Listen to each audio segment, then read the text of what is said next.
كلنا بدأنا ووقفنا في نص الطريق. بس فكرت في يوم ان المشكلة مش في البداية، المشكلة ان احنا ما كملناش اصلا.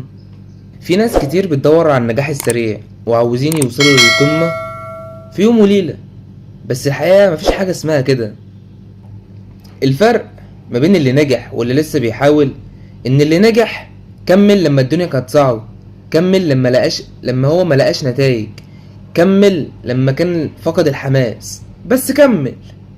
الاستمرارية مش معناها انك تبقى كل يوم في قمة طاقتك، لأ، معناها انك لو في أسوأ حالاتك بتعمل خطوة صغيرة حتى لو كانت بسيطة، بس بتفرق.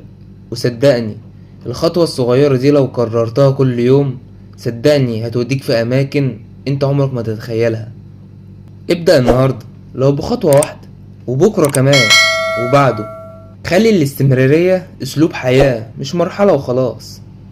النجاح مش بعيد، بس هو عايزك انت تكمل.